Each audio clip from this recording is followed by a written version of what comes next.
Vous vous réveillez un matin de printemps, vous regardez par la fenêtre, et là, c'est le drame.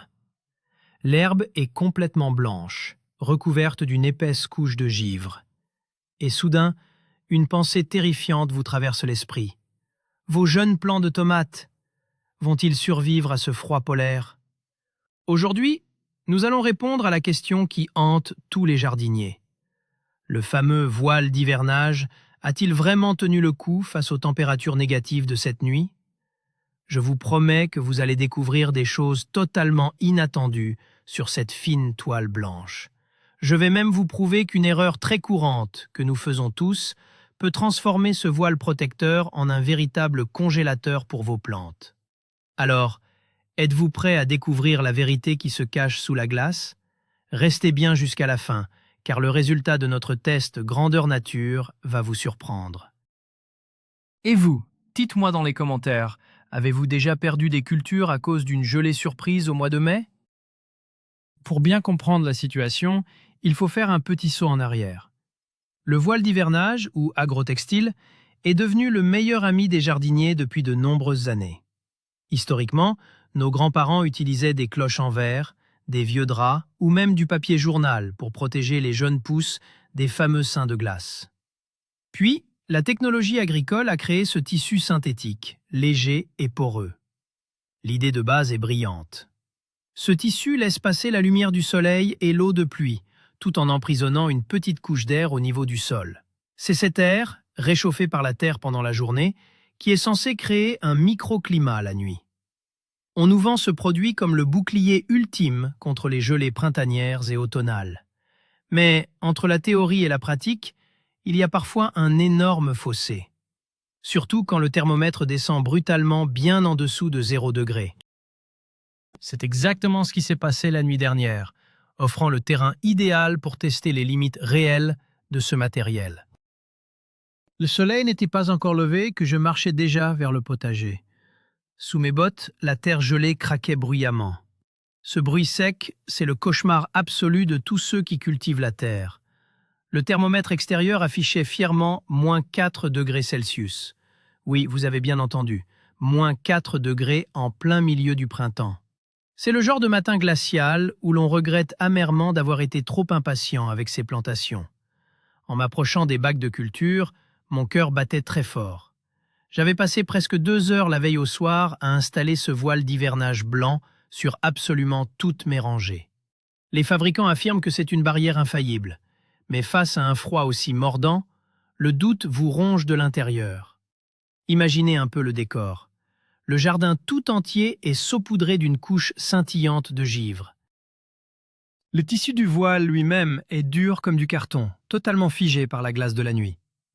À cet instant précis, on se demande si on ne va pas découvrir une scène de désolation en soulevant ce linceul blanc. Si tout est mort en dessous, c'est toute la saison qui est compromise. Il faut racheter des graines, refaire les semis et perdre des semaines précieuses. Alors, ce tissu a-t-il vraiment joué son rôle de bouclier thermique ou n'est-ce qu'un pansement psychologique? Commençons notre inspection par les cultures réputées résistantes. J'ai doucement saisi le coin du voile glacé pour inspecter ma parcelle de radis et d'épinards. C'est un moment de suspense insoutenable. Vous savez, cette petite seconde d'hésitation avant de confronter la réalité. Et là, surprise magnifique. Les petites feuilles vertes étaient dressées, vibrantes de santé, sans la moindre trace de brûlure due au froid. La terre sous le tissu était même légèrement souple au toucher, contrairement aux allées qui étaient dures comme de la pierre. Le contraste était saisissant.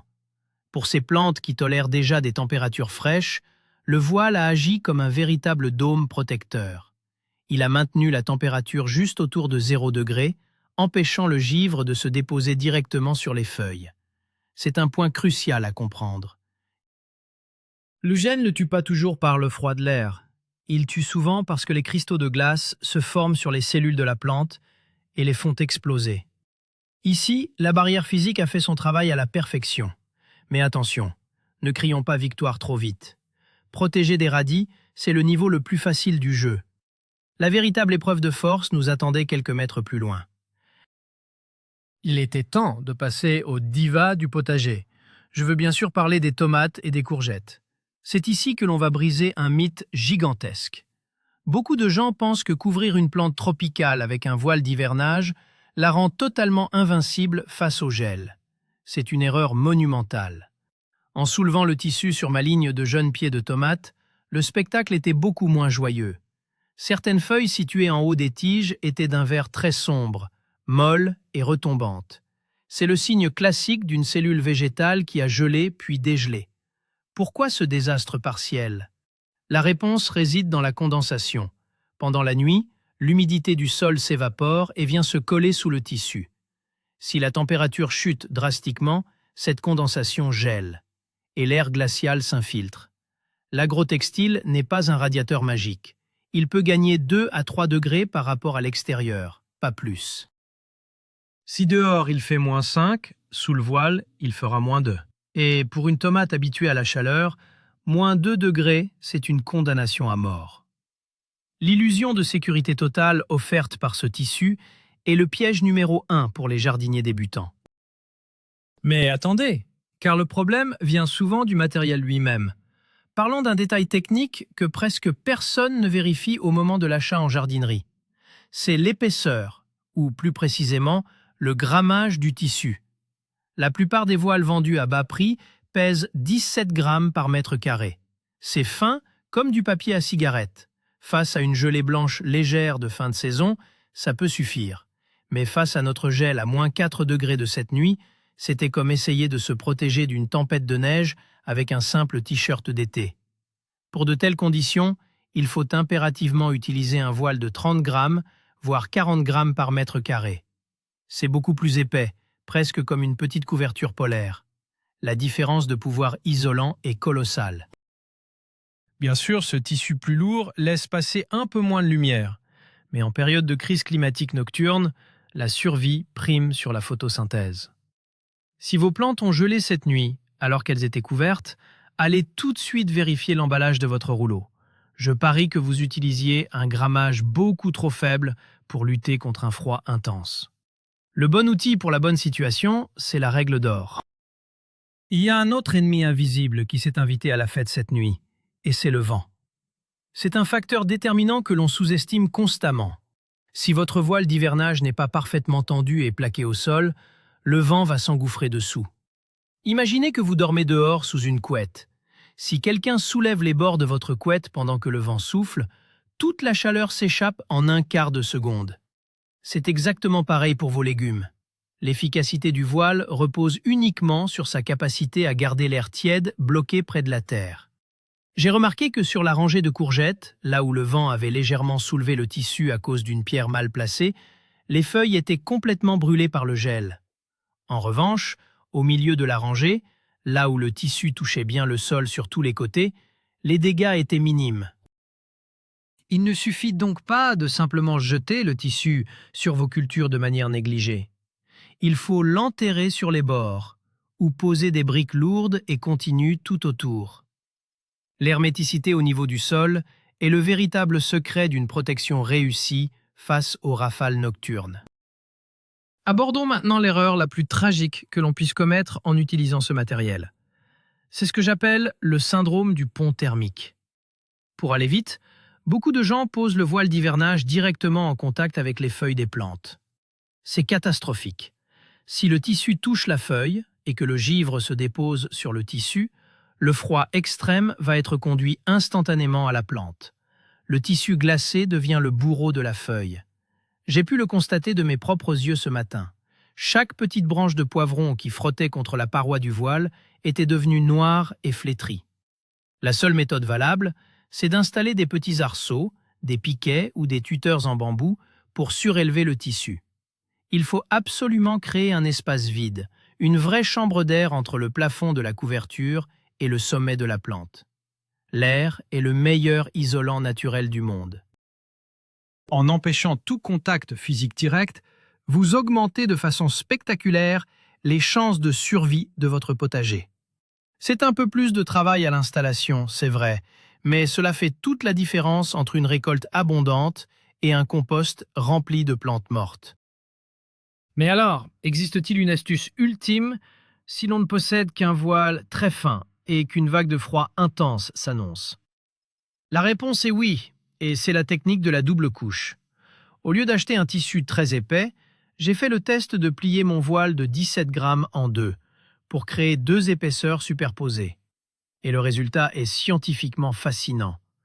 L'espace d'air infime qui se crée entre les deux couches de tissu agit comme la paroi d'une bouteille isotherme, ou comme un double vitrage de fenêtre. Cette barrière emprisonne l'air deux fois et freine considérablement la perte de chaleur. Sous ma section à double épaisseur, même les jeunes pousses de haricots, qui sont d'une fragilité extrême, ont passé la nuit sans la moindre égratignure. Le givre est resté bloqué sur la première couche supérieure, et la couche inférieure est restée parfaitement sèche et souple. Si la météo annonce une gelée noire redoutable, n'hésitez pas une seconde. Dépliez tout ce que vous avez et doublez, voire triplez l'épaisseur de protection. C'est la ruse de vieux jardiniers par excellence pour transformer un matériel basique en une forteresse thermique impénétrable. Et voici un autre secret que la grande majorité des gens ignorent totalement. L'efficacité de votre voile d'hivernage dépend énormément de l'état de votre sol avant que la nuit ne tombe. On pourrait croire qu'il ne faut surtout pas arroser avant un coup de froid, par peur que l'eau ne gèle et ne détruise les racines. C'est un mythe tenace et totalement faux. J'ai arrosé copieusement la moitié de ma parcelle la veille de la gelée, et j'ai laissé l'autre moitié sèche. Le résultat sous le voile était sans appel. La terre humide a des propriétés thermiques exceptionnelles. Elle emmagasine la chaleur du soleil pendant la journée de manière beaucoup plus efficace qu'une terre sèche. Et la nuit, cette eau relâche doucement cette chaleur stockée, réchauffant l'air sous le voile. Dans la zone arrosée, les plantes rayonnaient. Dans la zone sèche, l'air sous le tissu s'est refroidi beaucoup plus vite, provoquant quelques dégâts. L'eau agit comme un radiateur naturel gigantesque sous votre couverture. Donc, la prochaine fois que le journal télévisé annonce du gel, prenez votre arrosoir en fin d'après-midi. Cette combinaison de terre humide et de voile protecteur est votre meilleure arme. L'épreuve ne s'arrête pas au lever du soleil. Ce que vous faites le matin même dicte la survie de vos plantations. À 9 heures du matin, le soleil a commencé à briller intensément sur le potager blanc. C'est un moment critique et très dangereux.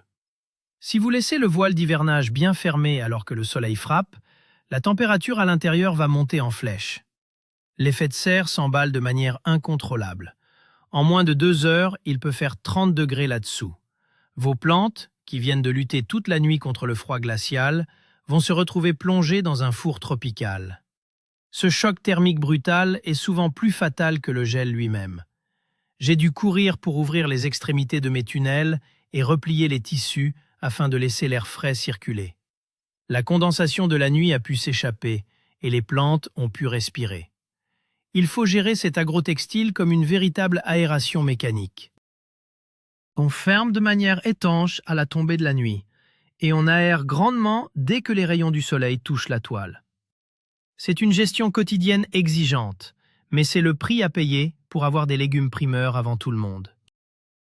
Enfin, regardons de plus près l'état physique de notre fameux bouclier après cette nuit chaotique.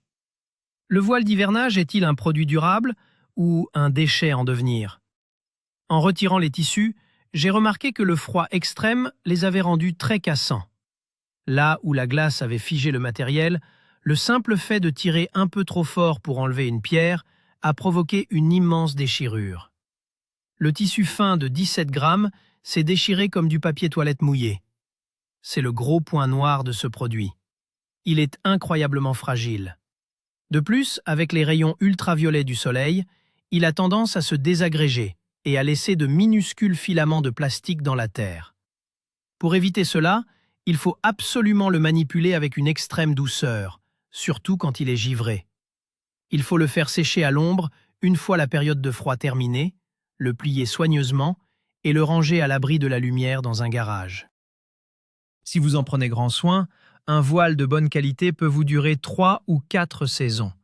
Mais si vous l'abandonnez au milieu du jardin, il ne passera pas l'année et deviendra une vraie pollution visuelle et environnementale. Pour conclure, Voilà le grand rebondissement de notre expérience. Le voile d'hivernage n'est pas magique. Il ne produit aucune chaleur par lui-même. Mais oui, il a bel et bien sauvé une grande partie de mon potager cette nuit. Le véritable héros, ce n'est pas seulement le tissu, c'est la combinaison de plusieurs éléments cruciaux.